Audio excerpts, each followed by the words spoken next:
छपरा की घटना जिस तरीके से मुबारकपुर में जिस तरीके से दबंगई दिखाई गई है ना कि हम सुपरमैन है और हमसे ऊपर कोई नहीं है। सरकार से मेरा कंप्लीट डिमांड है कि लगातार जिस तरीके से तनाव पैदा समाज में हो रही है, इस तरीके से पुलिस के सामने थाना से बुलाकर पुलिस को बैठाया गया।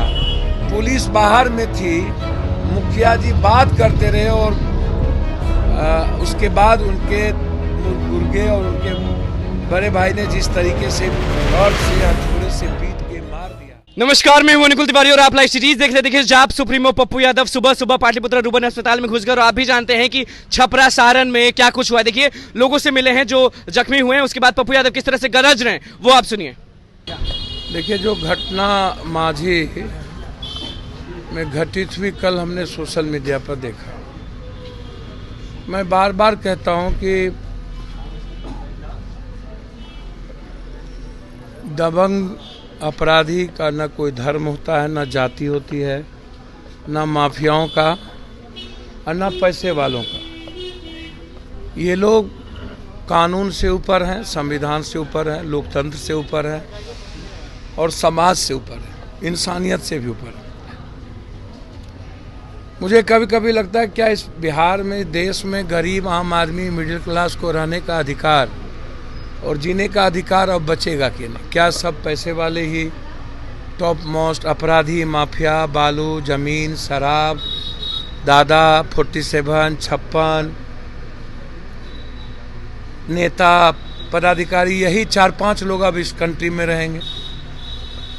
जो आम आदमी है, मिडिल क्लास है, उसके रहने का, जीने का कोई राइट नहीं बचा है। नियम तो जो मैं जब देखता हूँ, कल हम बेगूसराय में थे जहाँ मुखिया की सरेआम गोली मार दी गई। एक ही बेटा था, एक शर्मा जी थे, उसके भी बेटे को गोली मार दिया गया। छपरा की घटना जिस तरीके से मुबारकपुर में जिस तरीके से दबंगई दिखाई गई है ना कि हम सुपरमैन है और हमसे ऊपर कोई नहीं है,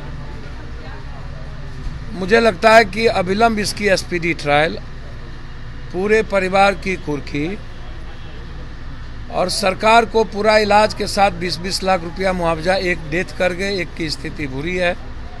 अभी हमने कोशिश की, हमने एक जो स्थिति बुरी है, मैंने उनको तत्काल पार्टी के तरफ से प्रेमचंद सिंह जी को मैंने कहा कि 25,000 रुपया उनको मदद करिए और जो भी खर्च होगा, हम अभी यहाँ के मालिक से बातचीत किए हैं कि इस पर बाहर नहीं पड़े।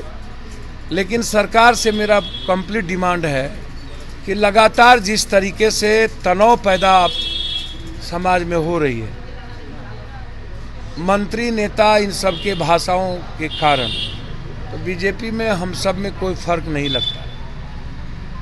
और मैं हाथ जोड़कर पैर पकड़ के क्षमा मांगना चाहूँगा तेजस्वी जी से कि छपरा, गोपालगंज, सिवान आपका है, आपके पिता का है, आप कहते रहते हैं। जो परिस्थितियां गोपालगंज, सिवान, छपरा की बनती जा रही है, उसमें समाज को बिखराव से रोकिए और दबंगों को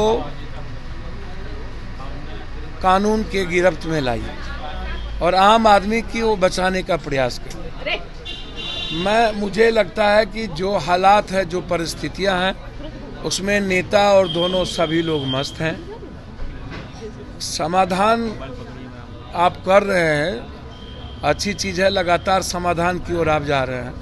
मैं उम्मीद करता हूं कि जो परिस्थितियां आज बिहार में है, परसों सिवान में थे, सहरसा में थे 3 हत्या, उसके पहले शिवहर में थे लगभग 8 से 9 जनप्रतिनिधि की हत्या, बेगूसराय में थे उसकी हत्या, अभी मैं पालीगंज जा रहा हूँ, आरा में 2 दाम्पत्य की हत्या। तो छपरा की जो घटना है ये कंप्लीट कुकृत है, अमानवीय है। और जिस तरीके से पुलिस के सामने थाना से बुलाकर पुलिस को बैठाया गया, पुलिस बाहर में थी, मुखिया जी बात करते रहे और उसके बाद उनके गुर्गे और उनके बड़े भाई ने जिस तरीके से रॉड से हथौड़े से पीट के मार दिया कि ये जघन्य अपराध है। एसपीडी ट्रायल के साथ सजा हो और उस परिवार को 20-20 लाख का मुआवजा। ये पप्पू जी एक मिनट पप्पू जी, एक सवाल है। आप जब देखने आए हुए थे उसी समय जेडीयू के एमएलसी संजय सिंह आए थे। संजय सिंह ने कहा कि पुलिस ने किया है, काफ़ी निंदनीय घटना है, पुलिस के सामने ये घटना घटी है। तो वो तो पार्टी मैं तो खुद इस सरकार में है, तो उनका ये बयान को किस तरह सर मैं कह ही रहा हूँ ना कि पुलिस नाम की कोई चीज़ है क्या? ठीक क्या 40 सालों में कोई पुलिस पदाधिकारी बिहार का रावण हो चुका है, वो कंट्रोल कर रहा है पूरी सिस्टम को। 10 पदाधिकारी पटना में सभी को कंट्रोल कर रहा है, ऊपर से नीचे। जब जिम्मेदारी तय नहीं कीजिएगा, कोई अकाउंटेबिलिटी नहीं होगी, तो जब जिम्मेदारी तय नहीं कीजिएगा और सारे के सारे पुलिस इंस्पेक्टर, दरोगा, एसपी शराब और ज़मीन माफियाओं में पैसे वसूलने में रहेंगे और नेताओं की भागीदारी होगी, सिंडिकेट चलाएंगे इंस्पेक्टर डीएसपी मिल करके, बालू का, शराब का, और दबंग लोगों के साथ ही उनका दुकान चलता है, दूसरे का कोई रास्ता नहीं है। तो पुलिस तो सैया भेल कोतवाल अब डर का है।